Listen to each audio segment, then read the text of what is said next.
Hello friends, welcome to best consulting services. இன்றைக்கி நம்ம என்ன பார்க்க போகிறோம் அப்படின்னா, எந்தெந்த டிரான்சாக்ஷனுக்கு வந்து முத்திரைத்தாள் வந்து வாங்கணும் அப்படிங்கிறத பற்றி இந்த பதிவில் பார்க்கலாம். அதாவது ஸ்டாம்ப் பேப்பர் அப்படின்னு சொல்லுவோம்.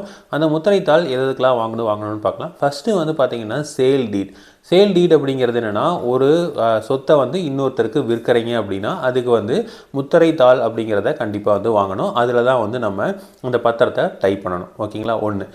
ரெண்டாவது பார்த்திங்க அப்படின்னா பவர் ஆஃப் அட்டானி. அதாவது பவர் ஆஃப் அட்டானி அப்படிங்கிறது பவர் கொடுக்கறது.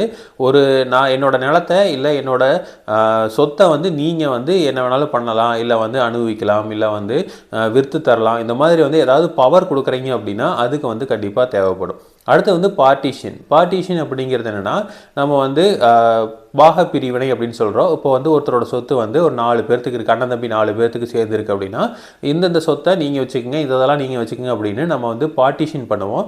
அந்த பார்ட்டிஷனுக்கு வந்து இந்த முத்திரைத்தாள் வந்து வாங்கணும். அடுத்தது எக்ஸ்சேஞ்ச். அதாவது இப்போ நான் இந்த சொத்தை நான் தரேன், அந்த சொத்தை நீங்கள் தாங்க அப்படின்னு நம்ம எக்ஸ்சேஞ்ச் பண்ணிக்குவோம். அந்த மாதிரி எக்ஸ்சேஞ்ச் பண்ணுறதுக்கும் வந்து இந்த ஸ்டாம்ப் பேப்பர் வந்து வாங்கணும். அடுத்தது வந்து கன்வெயன்ஸ் டீட்னு சொல்கிறோம். அதாவது உரிமையை விட்டு கொடுக்கும் ஆவணம்னு சொல்கிறோம்.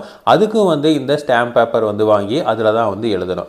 அடுத்தது வந்து பார்த்திங்க அப்படின்னா ட்ரான்ஸ்ஃபர் ஆஃப் லீஸ் அப்படின்னு சொல்கிறோம். அதாவது நம்ம குத்தகையை வந்து பண்ணுறதுனால சரி, அந்த குத்தகையை மாற்றி கொடுக்கறதுனால சரி, அதுக்கு வந்து இந்த ஸ்டாம்ப் பேப்பரில் தான் வந்து எழுதணும். இந்த உயில் பார்த்திங்க அப்படின்னா ஸ்டாம்ப் பேப்பரில் எழுத வேண்டியதில்லை. ஸோ அப்போது ஒரு சில டாக்குமெண்ட் மட்டும்தான் இந்த ஸ்டாம்ப் பேப்பர் வாங்கி அந்த ஸ்டாம்ப் பேப்பர் எழுதணும். அந்த ஸ்டாம்ப் பேப்பரோட மதிப்பு பார்த்திங்கன்னா டிபெண்ட்ஸ் அப்பான் அந்த சொத்து ப்ராப்பர்ட்டி. அந்த ப்ராப்பர்ட்டியில் ஒரு சதவீதம் வந்து நம்ம இப்போ சேல் டீட் இருக்குது அப்படின்னா அதில் ஸ்டாம்ப் டியூட்டி அப்படின்னு ஒன்று கட்டுவோம்.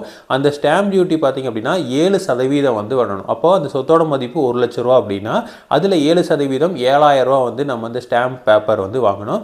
இந்த ஸ்டாம்ப் பேப்பர் 7,000 ரூபாய்க்கு வாங்கணுங்கிறதுல அதுக்குண்டான அமௌண்ட் கட்டிட்டு அதுக்குண்டான பேப்பர் வந்து வேல்யூ பேப்பர் வாங்கி எழுதினா வந்து போதுமானது. ஸோ இப்போ இதுதான் வந்து பார்த்திங்க அப்படின்னா நம்ம வந்து ஸ்டாம்ப் பேப்பர் வாங்கி எழுதுறது. ஒரு சில ஆவணங்கள் வந்து ஸ்டாம்ப் பேப்பரில் எழுதாமல் விட்டுட்டிங்க அப்படின்னா அது வந்து செல்லுபடியாகாது. இப்போ சேல் டீடு ஸ்டாம்ப் பேப்பரில் இல்லாமல் நம்ம ரிஜிஸ்ட்ரேஷனே வந்து பண்ண முடியாது. இப்போ இதே உயில் பார்த்திங்க அப்படின்னா ஸ்டாம்ப் பேப்பர் இல்லைனாலும் நம்மளால் வந்து என்னது ரிஜிஸ்ட்ரேஷன் வந்து பண்ண முடியும். ஸோ இப்போ அந்த மாதிரி எதுக்கெல்லாம் வந்து ஸ்டாம்ப் பேப்பர் வேணும் அப்படிங்கிறத தெரிஞ்சுக்கோங்க. ஸோ இதே மாதிரி இன்ஃபர்மேஷன் உங்களுக்கு தொடர்ந்து வேணும் அப்படின்னு எங்கள் சேனலை சப்ஸ்கிரைப் பண்ணுங்கள். தேங்க்யூ.